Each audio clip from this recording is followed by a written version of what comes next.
We are the Center for Advancing Health Outcomes, research that transforms care, policy, practice, lives. Visit us at advancinghealth.ca.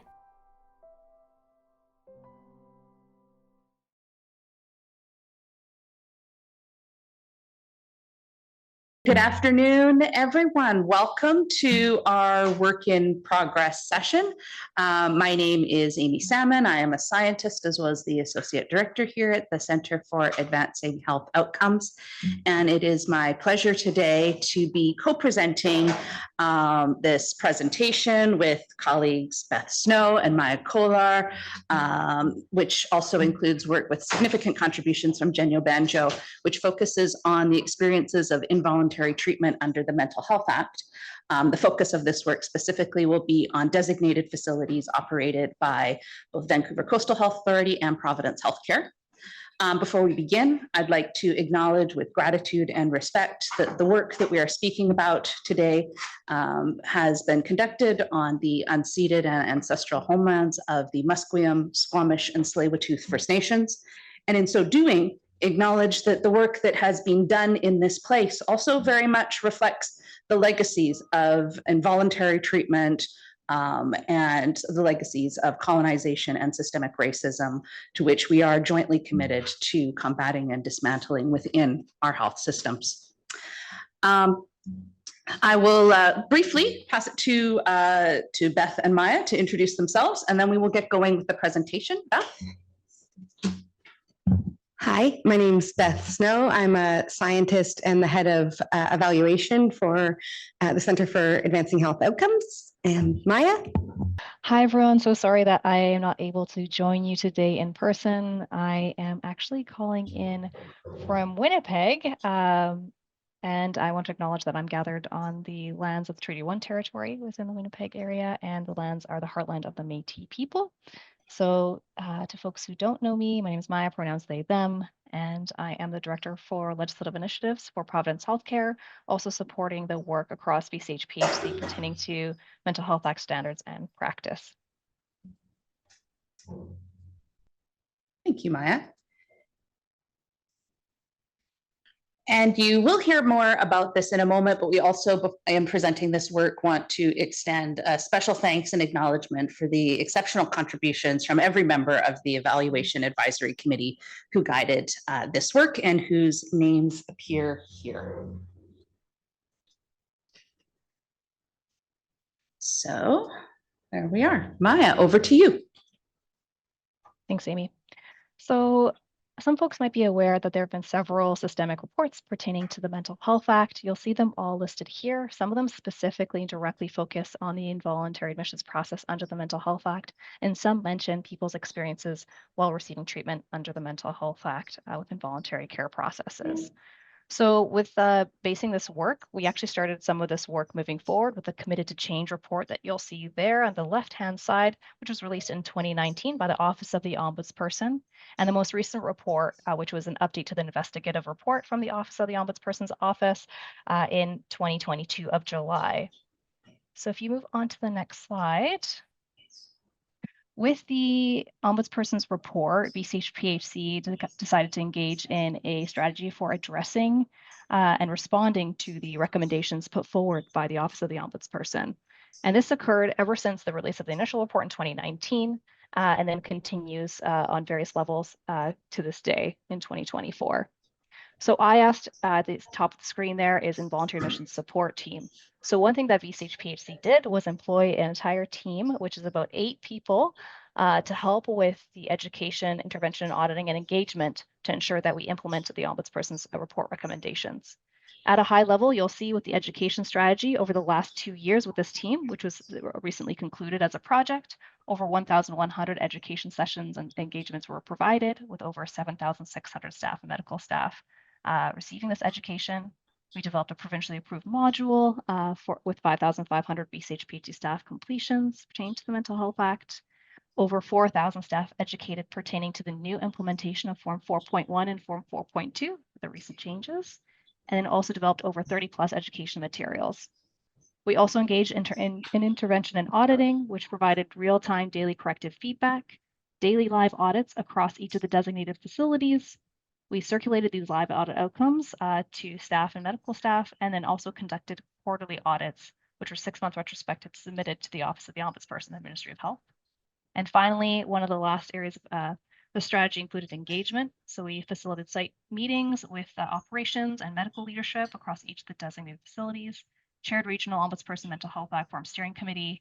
There's also CST Cerner mental health platform design and workflow optimization, and also co-led several provincial steering committees pertaining to this work. While the strategy we found was quite extensive and inclusive, we also want to add the aspect of having an external review of the process rather than it just being strictly internal with VCH PHC. So this is where we partnered for Center for Health Evaluation. Okay. So now that you have a sense of the organizational context in which the evaluation that we're going to speak about was conducted, I also want to ground the discussion as well in more global discussions that are evident both in the academic literature as well as in broader global movements for health justice and equity, which are emphasizing the critical importance of aligning mental health service provision to international commitments that promote well-being and safeguard human rights. Specifically, Canada is signatory to many international conventions, including United Nations conventions, which oblige Canadian provinces to align their domestic legislation to remain in compliance with their obligation as signatories to these agreements. So one such instrument is the United Nations Declaration on the Rights of People with Disabilities, which includes stipulations such as Article 19, which requires signatory states, and then therefore provinces and other administrative bodies, which are the responsibility of these states, to recognize the equal right of all persons with disabilities, and we would argue in alignment with these global movements for health justice and health equity in mental health spaces, that these rights include persons living with mental health conditions and psychiatric disabilities to live in community with choices equal to others, and to take effective and appropriate measures to facilitate the full enjoyment of those rights by persons with disabilities. This includes, according to this United Nations Declaration, again, to which Canada is a signature, the right to have access to a range of in-home, residential, and other community support services, including personal assistance necessary to support living and inclusion in the community, and to prevent isolation and segregation from the community. There we go. So we have an international context that is supported by work within the United Nations as well as the World Health Organizations. We also have a growing body of scholarship that is focused on equity-oriented mental health care, which is very alive and well in Canada, and has many contributions from our colleagues across the province as well.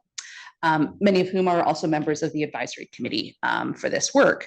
To ground our use of these terms, when we're talking about equity-oriented mental health care in the context of this evaluation, we're speaking about policies and practices that recognize that different actions are going to be required to achieve similar outcomes for different individuals or groups due to uneven distribution of power, wealth, and other resources in society. So we're talking about things like structural and systemic racism, sexism, misogyny, transphobia, as we'll speak to a little bit later, but that also recognizes and reflects the priorities of people who are receiving care during times of psychiatric crisis, promoting safe, effective, and timely connections to appropriate healthcare for people who experience these inequities, as well as systemic disadvantages and discrimination. I think it is important when speaking about this work to recognize that Canada as a whole is out of step with these international policy movements to prevent and prohibit coercive practices in the context of mental health service delivery. And this is why it was particularly important for us in this evaluation when looking at people's experiences of treatment delivered under the auspices of the Mental Health Act, that we be reminded by the work, for example, of the World Health Organization that specifies that everywhere Countries need to be aligned in our commitments to delivering mental health services that reject coercive practices, that support people to make their own decisions about their treatment and care, and that promote participation and community inclusion by addressing those global areas of importance of people's lives, focused on social determinants of health and access to opportunities, not solely on symptom reduction. And I think this will become important as we examine some of the experiences that were shared with us from people who had been treated under the Mental Health Act. Okay, Beth, I think we are over to you for a moment. So our project had 4 objectives. We're going to talk about 3 of them today. The first objective was around understanding what's known about the composition of the patient population. We're still waiting for that data, so we're not going to talk about that today. What we are going to talk about is the other 3. So assessing the documentation practices. So as Maja mentioned, the Ombudsperson's report demonstrated a low level of compliance with the required documentation. And VCH and PHC have put in a lot of work to address that issue that was raised. So we wanted to see what the results were in an ongoing fashion of that work. And so we looked at the live audit data. We also wanted to examine from an equity-oriented perspective the experiences of involuntary admission and treatment, both from people experiencing the treatment and from people who support people who experience the treatment. And then to take our findings and make some recommendations. So identify changes to clinical or administrative practices to ensure alignment with commitments to equity-oriented care and to reflect the needs and preferences of people receiving care during mental health crises. So we did use a variety of methods. So the live audit data of the Mental Health Act forms was one of our methods. We conducted both in-person and online focus groups with 22 people with lived experience of involuntary psychiatric admission and treatment. Participants were given the option to either participate in person or online, depending on their preference. And they just, the only requirements or inclusion criteria were that they'd experienced this treatment at a VCH or PHC hospital, and that they weren't currently undergoing involuntary admission because of, so people could freely consent to participate in the research. And we conducted individual interviews with key informants of people who provide services to people receiving treatment, involuntary treatment under the Mental Health Act. Amy mentioned at the beginning, we had an evaluation advisory committee. This included people with lived experience, people who are clinicians, people who are community supports, and they guided all aspects of the design and implementation and analysis of this work. So I will pass it back to Maja to talk about the first part of our findings. I will open the slides. Thanks, Beth. Okay. So as noted with the Ombudsperson's report recommendations, we were trying to meet and ensure that we were following the legislative process of the Mental Health Act forms for involuntary admission specifically. So that includes forms 4.1, 4.25, 13, 15, 16. I won't go into depth as to each of those specifics. However, in all, what we have seen a comparison between the Office of the Ombudsperson report outcomes between VCH, PHC. So what you're seeing here is what is already publicly available. There will be more up-to-date information provided with the upcoming investigative report from the Office of the Ombudsperson this summer. Apparently, it'll be released then, as well as the quantitative research that was being undertaken as a secondary part of this work. So currently, what we do see is overall increased legislative compliance and improved Mental Health Act form completion. So there's been significant improvements across the board. Previously, with form presence, meaning that it was present within the chart of the patient, was 14% initially in 2019 and up to about just close to 60% in 2022, which we are seeing increased rates currently within 2024. There's also high form 4x1 before form 4.1 was implemented and form 5 presence rates, which ranged between 85 to 100%, and completion rates also significantly increased over time. Overall, what we've been seeing is more patients have been provided information about their rights. So with Form 13, which is the rights notification, went from 42% in 2019 up to 87% in 2022. Completion remained relatively high at close to 72 to 75%, which continues to increase to 2024 rates. More loved ones were also furthermore informed of patients' involuntary admission and their associated rights. So this pertains to Form 15 and 16. Form 16 in particular significantly increased from 20% in 2019 up to 70% in 2022. And Form 16 completion increased to 52% in 2022. Overall, we have been, as a Health Authority VCH PHC, identified as provincial leaders relating to the Mental Health Act. And we've also ranked top amongst other performing health authorities in relation to this work in the previous report. We also received public acknowledgement related to co-leading provincial work associated with the Mental Health Act alongside the Ministry of Health. So we did see an increase over time in terms of compliance. So I'll leave it at that and I'll pass it back to yourselves.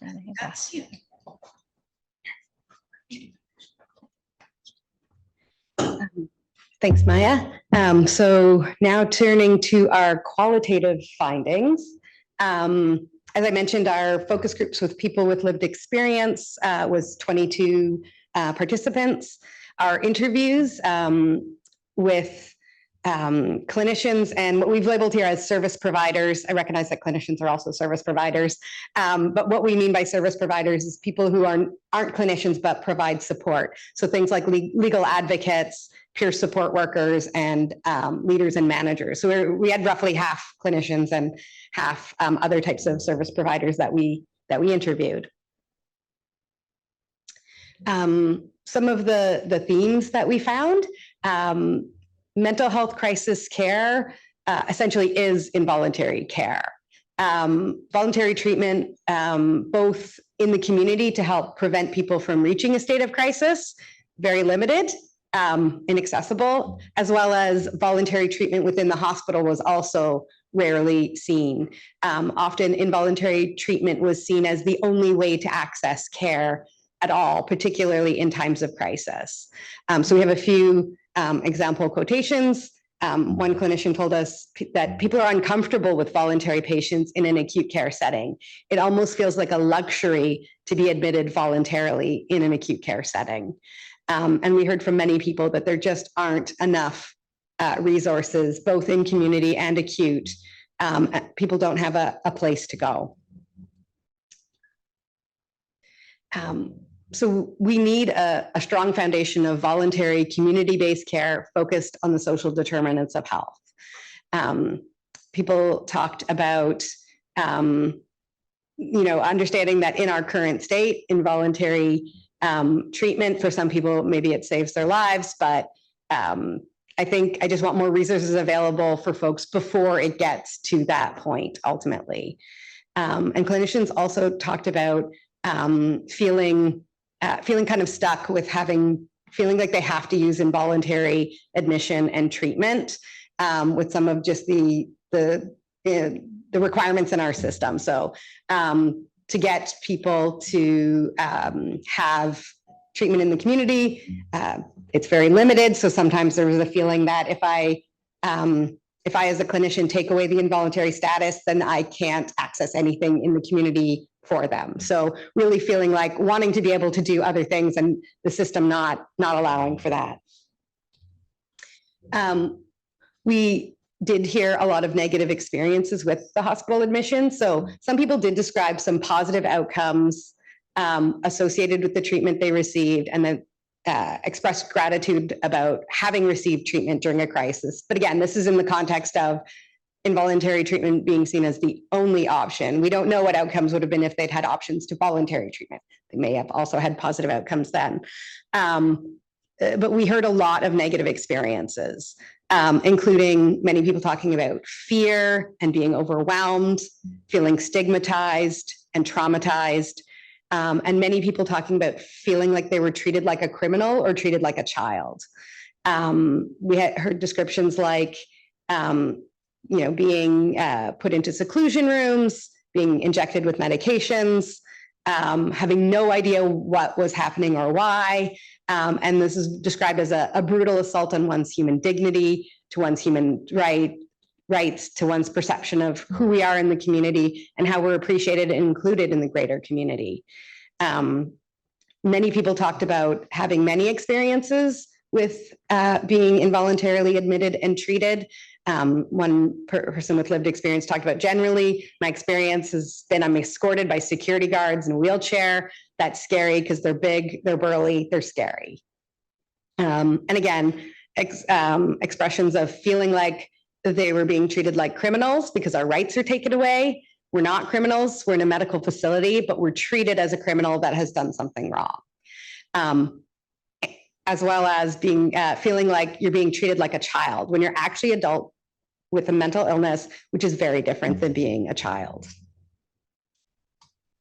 The environments in which involuntary admission and treatment happen were also described in a fairly negative way, very unconducive to providing care providing care to people who are experiencing a crisis.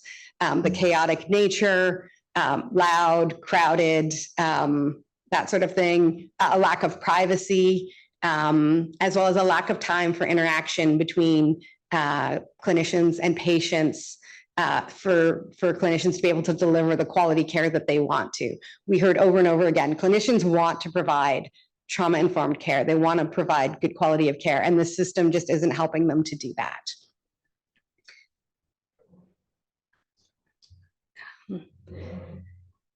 So thinking about what could help, people talked about rethinking care environments as well as centering peer support in this work. So one clinician described a vision of, a world where there's a spot that people want to go, where there's good food, there's good care, the workers are invested in the work, because it's not just an enforcement role, it's a caring role.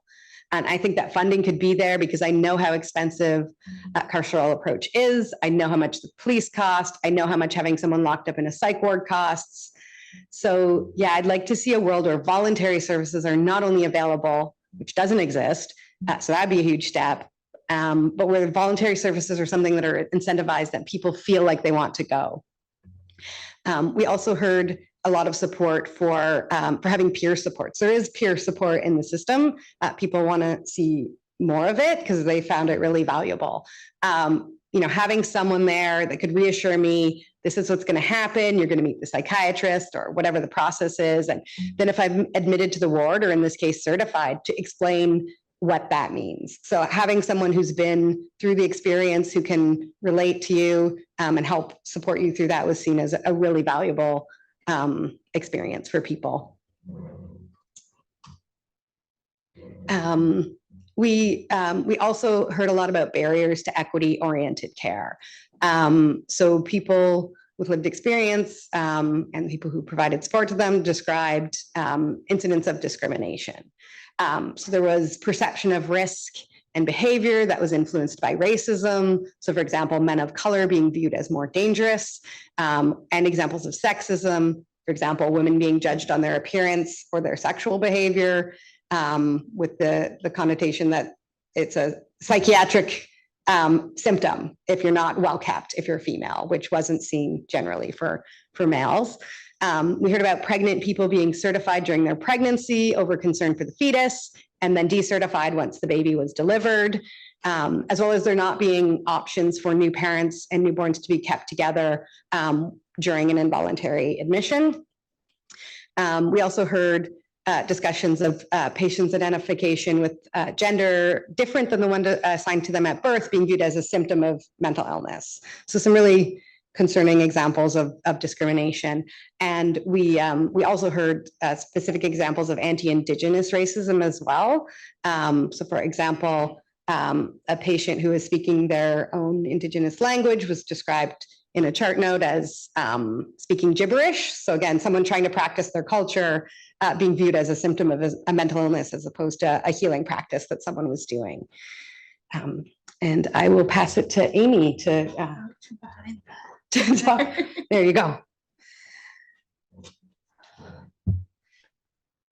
So So in light of these experiences, I think it's important to also recognize and to acknowledge the work that is being done, quite importantly, by a number of people within our care environments to address these issues. Nothing that we have shared so far from the experiences of people who've received involuntary treatment is inconsistent with the international literature on coercive practices in mental health service delivery, or what has been acknowledged domestically in some of the reports that Maja referenced at the beginning of their presentation.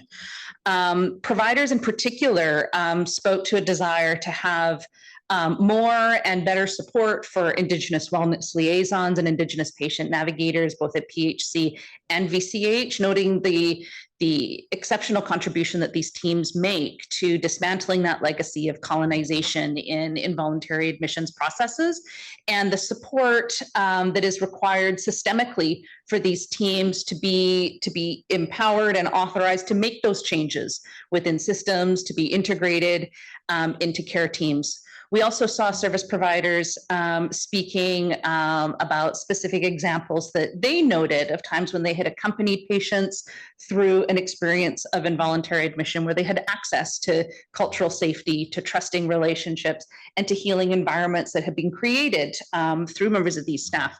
Noting that to be a very different experience here, as this one service provider noted, to recognize the interdependent way that we live, to recognize that someone I love, who knew me well, who I trusted, knew my values, my culture, my background, my history, my identity, that those are the people who are involved in making decisions about whether a person needs to be in a facility, even if in that moment that person is feeling distressed and not wanting to be there.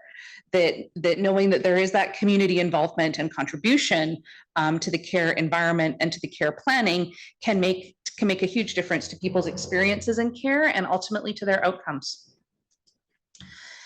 Now, a very important theme that arose during the interviews with both people who had received care and people who delivered care was a theme that we called in our own coding practices the all or nothing consent approach.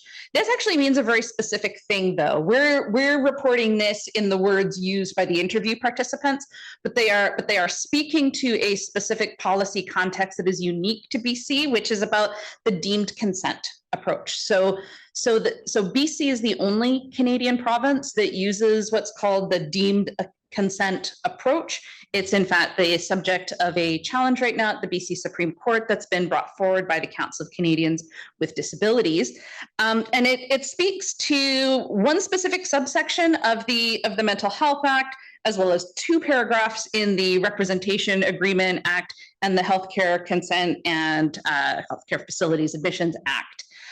What this deemed consent model does is it stipulates that once a person has been admitted involuntarily for psychiatric treatment under the auspices of the Mental Health Act, they are deemed to have consented to all treatment provided by the hospital under the auspices of that act, whether that care is delivered in a hospital setting or for those on extended leave through the hospital in a community setting.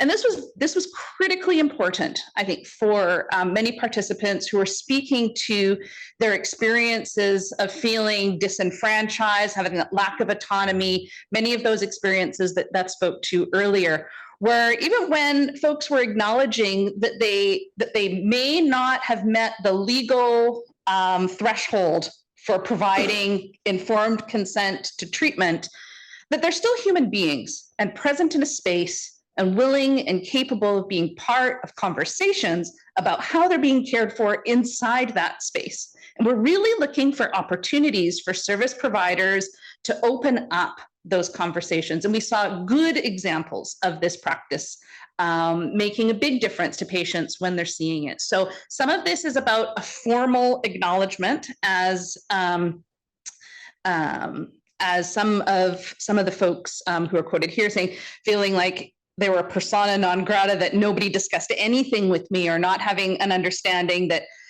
somebody read them their rights, showed them forms, speaking to the forms, but also really wanting to look for opportunities to say, look, those conversations that I can be part of about my care, I want to be part of in my care. And that when we see that connection, that compassion, and that and a willingness to open up this broader conversation of consent beyond the medical legal sense to about collaborating with patients in the co-design and co-delivery of their care, that helps people have better outcomes and also be more accepting of treatment that might be offered to them even in an involuntary context, right? So for example, this person here who can recall that they were clearly given details of what was going to happen and what was going on. So they were informed, even though they might not have had a decision to make about what was being offered, that they were engaged and spoken with, not just spoken about. Others noting that anytime that they've had a doctor or a care provider that's included them in decision-making or making them feel as though they are included in their decisions, even again, if in the strictest medical legal consent, that may not be required, that it helps. And that it really is important for people who are receiving care under the Mental Health Act to feel as though they're participating, to have some agency, to have some volition, and to have that compassion evident in those everyday interactions with their care providers. Another theme that people spoke a lot about was this transition in care. And so in some ways we can see this as an extension of the all or nothing theme, right? But in this case, we're talking about all or nothing in terms of place, right? So, so we had people who are receiving care and people providing care, often using very similar language and raising similar concerns in their frustrations, that someone may have been kept in hospital involuntarily for an extended period of time and then getting discharged because of those system pressures, the pressures on beds, the limited resources and capacities within the broader system, to push people towards discharge when they're just well enough to go home and not be in a hospital bed, but often not seeing the supports follow that person home, despite the fact that they may not be recovered, they may just be well enough to go home. So in the words of one patient, or former patient here, referring to this just goodbye, good luck, and it's terrifying. Going back into community, perhaps without those supports and that safety net or that involvement in making plans about their care in the long term. Now, in relation to those long-term implications of involuntary treatment, we also had people who, and this was a theme that came forward primarily from people who are delivering care, whether there are people who are delivering care directly in hospital or in community as clinicians, or who are supporting people in other roles in community, raising questions around the available evidence in support of involuntary care practices, specifically with respect to long-term outcomes for patients. For example, in the words of one clinician saying, it's one thing to mandate care when you know it's good quality and when the outcomes for that patient are going to be clear.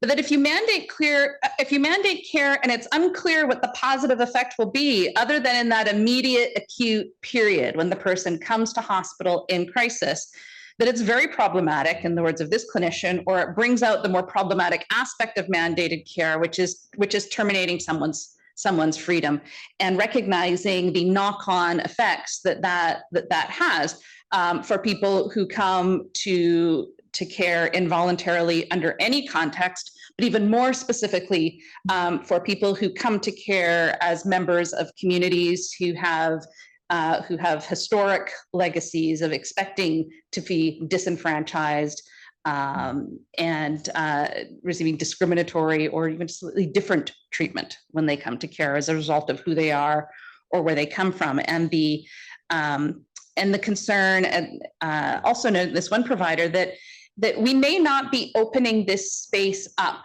to the kind of intellectual scrutiny through research and evaluation that may be needed to really understand the implications of these policy and care providing practices.